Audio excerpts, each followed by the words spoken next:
In professional wrestling, there are definitely people who are creators and destroyers. Like, you look at somebody like Tony Khan nowadays, where a lot of people think that he's both a good, he has good and bad influences on professional wrestling. You see how he manages AEW, and he's a good outlet for wrestlers who want to be more athletic and a TV 14 product. But then there's a lot of people who say his long matches and his overdoing things is detrimental to the whole business. And then people also look at how Triple H, he was a breath of fresh air from Vince McMahon, and now he's kind of like, pretty much a sellout. You see how the WWE ring has so many advertisements, or you look at somebody like Hulk Hogan, who's had a controversial reputation. Yes, he built wrestling in the 1980s, but he destroyed a lot of people to get to the top, really. And then this kind of brings me to John Cena, and I think that what a lot of people are going to do later this week is, after his last match, people are going to talk about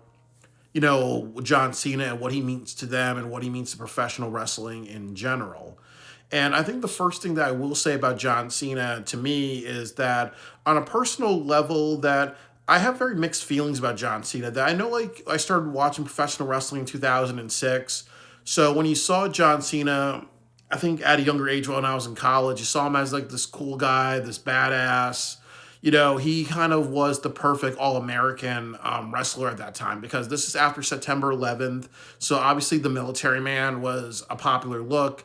The Patriot was a popular look. The other thing, too, was that Eminem was still very popular during this time, really. So obviously, the white rapper, and during that culture, the wigger, the white guy trying to act black was kind of really cool back then. And also, like, there were people like dressing in like sagging pants and whatever. So he kind of took a lot of things from what was popular at that time, and he became a big star. The same way you look at the NWO and The Rock and a lot of things you saw in WWE, it was inspired by gang culture, by the gangsta culture, and it was also inspired by Jerry Springer and edgy television of the 90s. And then you look at Hulk Hogan, where he was, the All American, because during like the 1980s, it was during the Cold War, there was the Olympics and other things where it was like the All American versus the foreigners versus, the Russians, really. So, you know, everybody, like every different era has a different hero. Or even if you look at CM Punk, where in the 2000s, like the outspoken person was kind of like the American hero, like Occupy Wall Street, the outspoken American, the voice of the voiceless.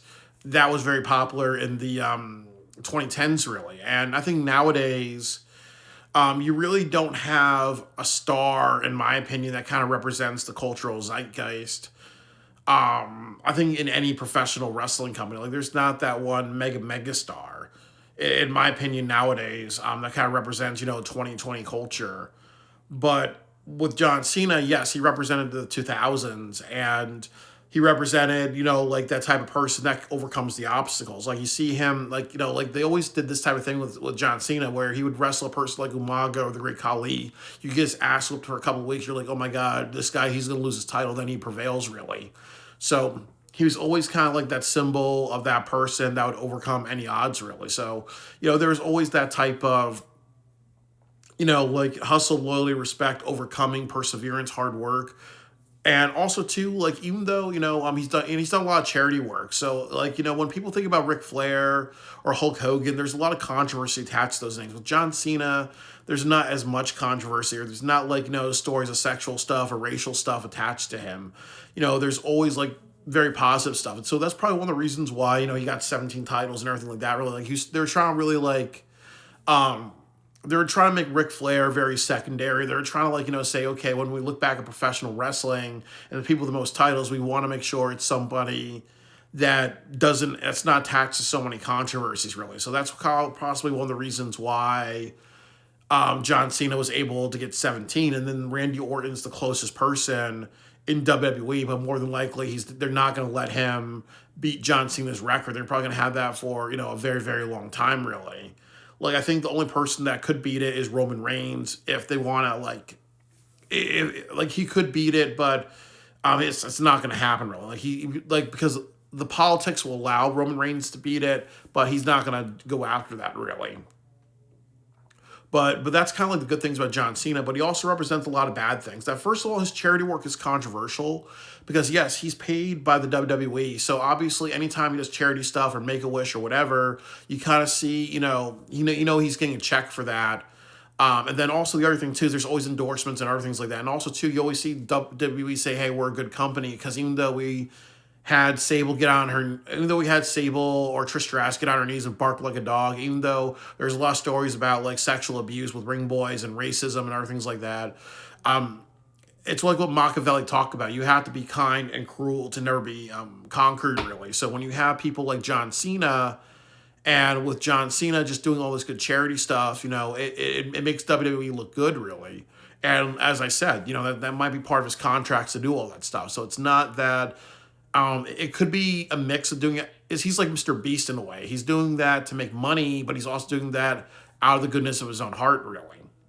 But also too, it helps his brand really because then that way, the name is always really relevant. It's just like with Jim Cornette and him talking about professional wrestling. A lot of people like Jim Cornette for being unapologetic, but also too, he's doing that because he makes his payroll that way. He makes his money that way. You know, so there's that controversy about the charity stuff. There's also that controversy too about and I'm not sure how true this is that he's a backstage bully, because there's Bray Wyatt who did that Firefly Funhouse thing saying that he was a backstage bully or he played a lot of politics or whatever. But I'm not exactly true about that. But I think the biggest thing about it is that he held a lot of wrestlers back, and Hulk Hogan has done that. You look at TNA wrestling and you look at how like Dixie Carter, Hulk Hogan, Vince Russo and a lot of other people, and Jeff Jarrett, a lot of other people in TNA wrestling held back a lot of wrestlers. But John Cena is one of those people that held back a lot of people. Like there's Alex Riley who could have been somebody. There's Zack Ryder who could have been Zack Ryder, Matt Cardona who could have been somebody. There could have been the Nexus where John Cena booked himself to win that match. There's been like wrestlers like Umaga who could have been who could have been the champion really. But there's been a lot of times where usually what happens with, or like, there's Rusev, Baron Corbin, a lot of other people, but there's been a lot of times where you kind of heard that, like the John Cena burial thing, where it's almost like, there's this wrestler that's pushed to be a really big star. They lose to John Cena, and when they lose to John Cena, you don't know what to do with them because there's really no direction after the biggest guy in the company you lose to. And then the other part of it is that you run into, people like Bray Wyatt, who, is almost like, he keeps kind of coming back for more and more, and then he perseveres, really.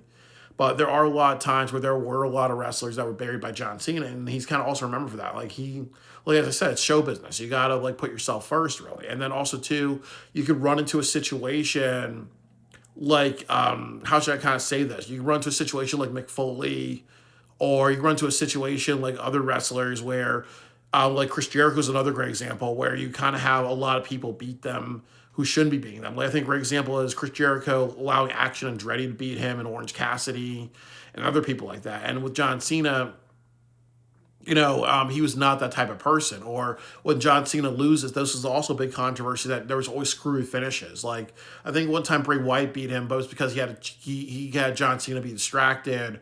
Or you look at what happened with Dominic Mysterio, where he won because Liv Morgan kicked him in the nuts, really. So there's always that thing with John Cena as well, really, where if he has to lose, he's always going to try to say, hey, we got to make it kind of screwy to make sure he looks strong, really, because it's not really beating him, it's beating him with shenanigans.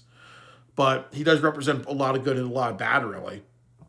I never met John Cena in my life, but I met his dad. His dad's a really nice guy, really. But I really would also kind of say, too, that importantly, it is show business. And that's kind of how show business work, You either got to help everybody that's in your group, really, or sometimes you have to do the Dusty Rhodes things where sometimes you have to help other people, build other people, and make everything bigger and better. Or sometimes you do the Hulk Hogan thing, which is you have to be that guy on top, really. And then it's up to the promoter to say, hey, this is going to be the person that's going to go after your spot. And you got to argue until you realize that, okay, it's time for you to kind of take a back seat, really. And that's kind of more John Cena, really. He was more that person where it was about Cena first, really.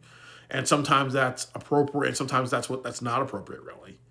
But definitely he is a controversial figure for all those things. One of the reasons why WWE struggled for a very long time after he left was because they kind of made him like the face of the company for over 10 years, and they buried a lot of people. Like, in the Attitude Era, one of the reasons why that was so strong, or even like the 1980s, was because it was not just Hulk Hogan, it was other stars. It was not just The Rock. It was not just The Rock. It was not just Austin. It was not just Vince McMahon, because those were the big stars of the Attitude Era. Rock, Austin, Vince McMahon. They had a whole roster of people that stood up to the plate, really, and did a lot of really great stuff. But when you look at John Cena's era, he had it was supposed to be John Cena and Brock Lesnar, but it was really just John Cena, and everybody else kind of was like it was very secondary to him. Like really, it was like him and the Undertaker were really kind of the only, and Triple H were really kind of like the only people that were consistently on top of that company. That, what, if you wanted to get over them, and Shawn Michaels as well, if you wanted to get over and beat them, it would be a lot of politics. It would be a lot of like Vince would have to be like kind of really think about it. And most of the time he would say, no, we're going to do what we do best, which is, what, the Breakfast Club, as El Trio Central said, really. But overall, he does represent a lot of good things and bad things about WWE. He's definitely had both a good impact and negative impact on professional wrestling, and that's what to say. And like I said, my feelings about him are very, very mixed.